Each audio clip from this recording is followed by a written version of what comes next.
hello and welcome. I'm glad to have you here. Who was Malunkyaputta? Well, he was a monastic, a monk in early Buddhism. A person who began as somewhat apparently arrogant, fixed in his opinions in certain ways, but seems to have overcome them in time.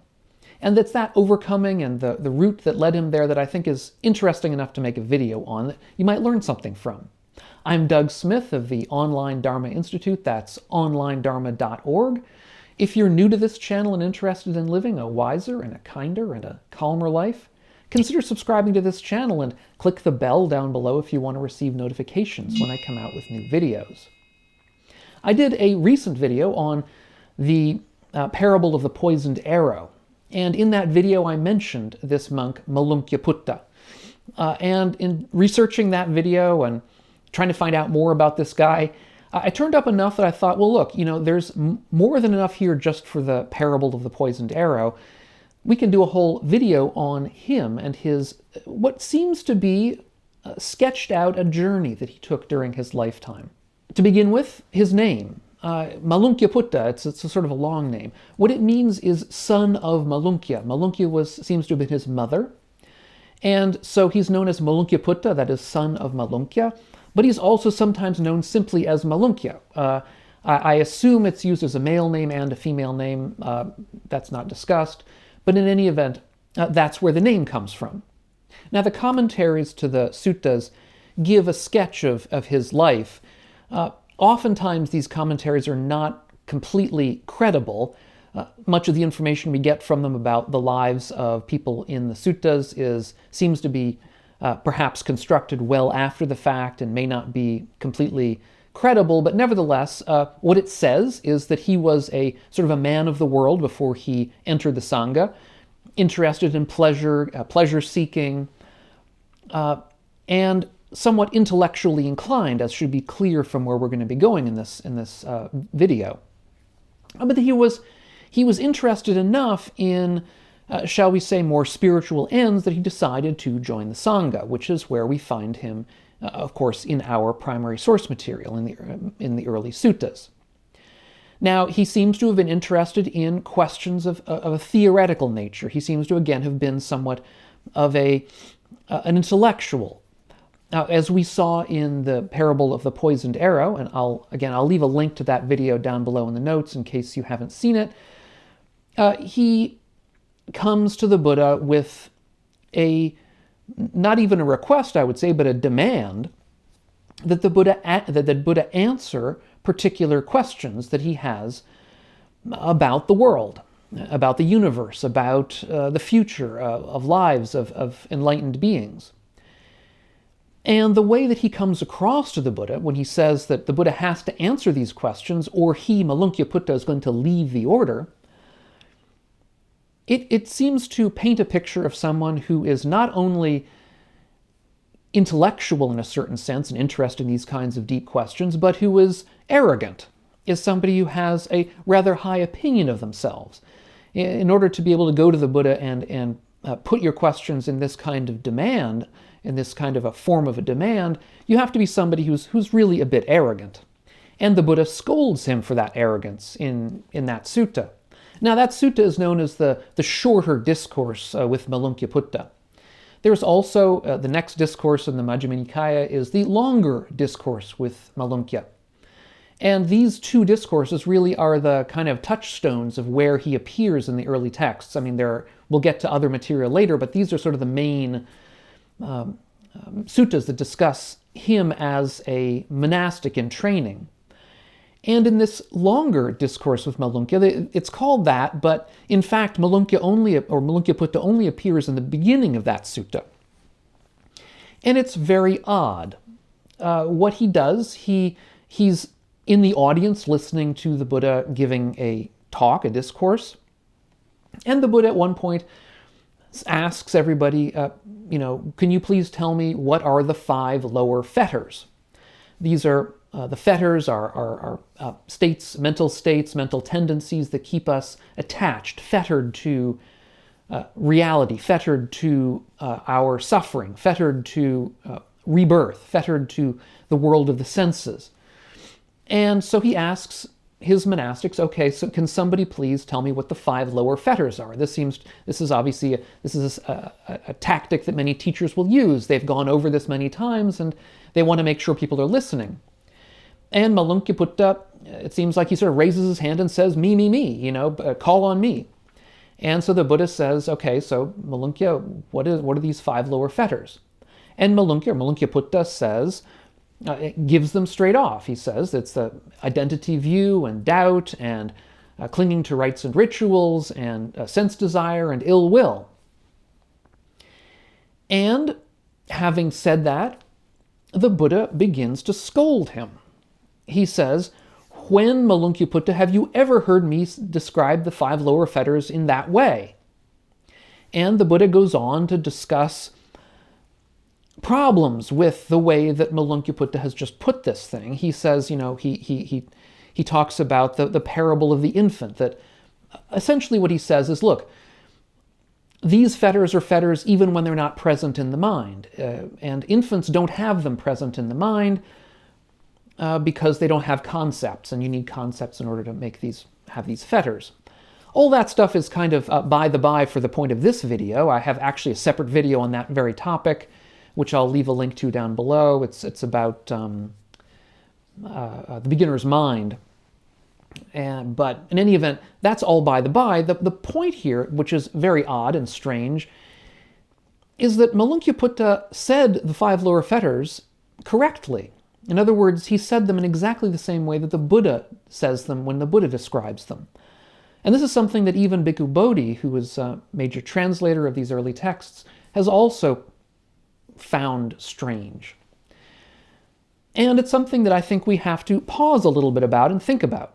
In other words, why is the Buddha being so nitpicking? Now, there are 2 possibilities that come to mind for me. Perhaps you could think of another one.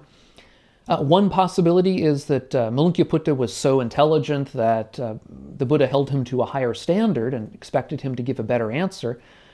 I think that's it's unlikely, just because the Buddha himself wouldn't give that answer, didn't give that answer when asked himself, or at least didn't describe them that way himself. The other possibility, which is probably more likely, at least to me, is that Malunkyaputta was known for being arrogant, was known for being somebody who had a very high opinion of himself. And so the Buddha did this essentially to knock him down a peg. Either that, or perhaps it was remembered that way by his colleagues. And we have to remember that all of these suttas that come down to us were memorized by the monastics and passed down in memorized form until they were written down some centuries after the Buddha's lifetime.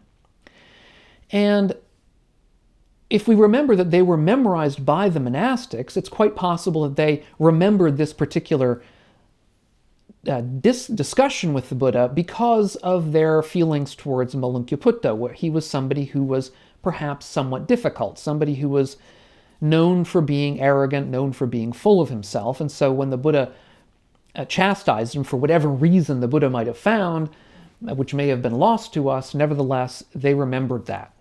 In any event, what we have here is a picture of a monastic who is intelligent, smart, somewhat precocious, but also somewhat full of himself and arrogant. Perhaps not very well liked, and certainly somebody who the Buddha seems to have picked on for that very reason, somebody who needed to be poked a bit. The other suttas that we have about Malunkyaputta are closer to the end of his life and closer to the end of his spiritual journey, when he is close to enlightenment himself.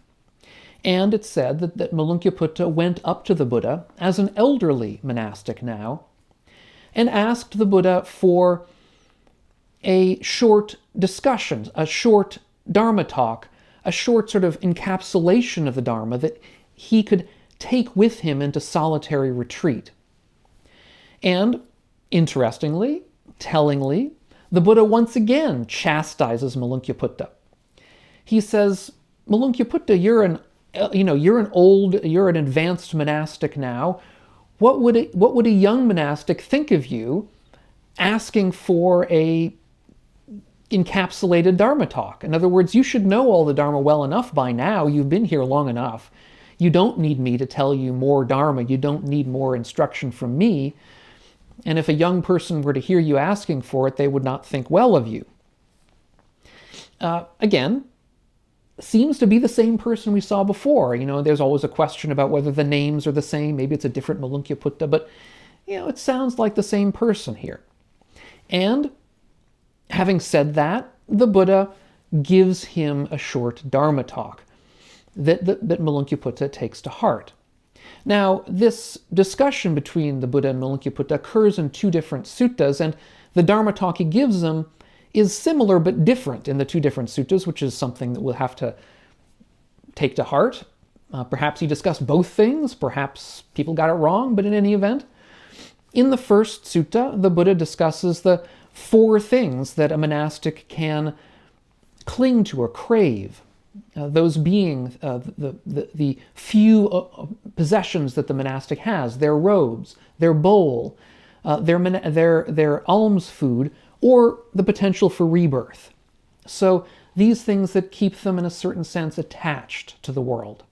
There aren't many of them because the monastic has very few things that they possess, but you don't need more than a few to have craving. You don't really need more than one, actually, to have craving, frankly. In the other sutta, which is significantly longer, the Buddha gives a longer discourse to Malunkyaputta, also about craving, though. But in this discourse, he's talking about craving through all of the 6 senses. In other words, we can crave things through the eyes, through the ears, through the nose, through the tongue, through the body, and through the mind. And he goes through each of those. And basically he's telling Malunkyaputta to, in the scene, just be with the scene. This is a discourse. In fact, it's really the same discourse that he gives to a different monastic, or not a monastic actually, a different person, Bahia of the bark cloth, who was not a monastic, but a renunciant who comes up to the Buddha and famously asks for a teaching, and the Buddha gives him this teaching, the same teaching. And so basically it's a teaching around giving up craving through all of the 5 senses and through the mind.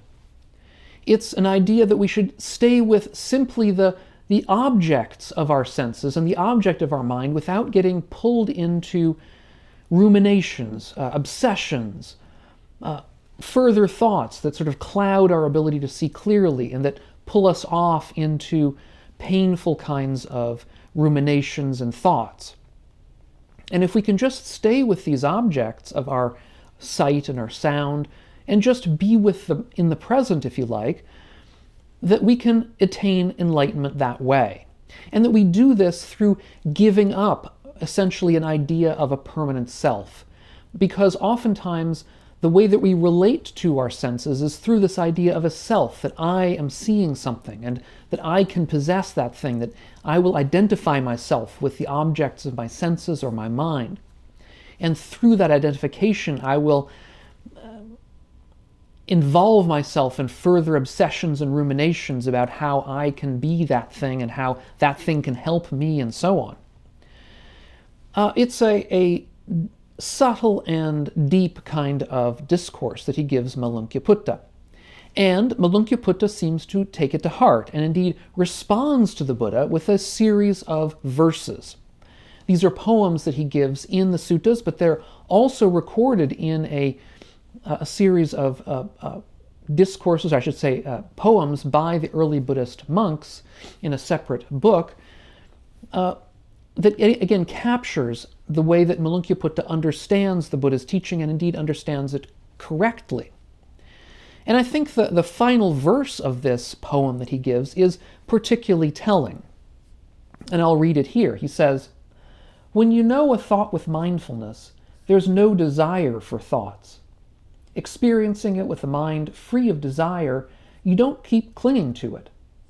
Even as you know a thought and get familiar with how it feels, you wear away, you don't heap up. That's how to live mindfully. Eroding suffering like this, you're said to be in the presence of extinguishment." And it's said that after having spoken these verses to the Buddha, he then goes off and attains enlightenment. Now, I think this final verse here, at least to me, indicates a kind of a breakthrough with his own views and opinions. That before he held to his thoughts, which he's discussing in this final verse, he held to them as something really important, that he had to build up, as we saw in the question that he discussed with questions he discussed with the Buddha in the sutta on the parable of the poisoned arrow, where he's trying to know all of the answers to these questions. He wants to pile up thoughts, pile up knowledge. And that's because of a clinging to this, clinging to knowledge, a wish to make himself bigger through his knowledge. But now, finally, after a long life of practice, he's begun to see through this. He's begun to see the dangers of this, that it really isn't a route towards final happiness to simply pile up knowledge, but rather the important point is to cease clinging to knowledge, to cease craving further knowledge. And through doing that, he comes to a place much like the Buddha himself. Indeed, the Buddha himself was quite famous in his day for saying that he taught in a way that didn't have conflict with anybody, because he had no attachment to his own views. He was not trying to go out and make trouble. And this idea of the Buddha's teachings, the Buddha Dharma, as being conflict-free is really quite something quite subtle and interesting. And I did a separate video on that very topic, and I'll leave a link to it up here. It's something you might want to take a look at. If you're getting something out of these videos, please take a look at my Patreon page. It's linked down below, and see if you want to help us out and get something in return. Thanks so much, and we'll catch you on the next video.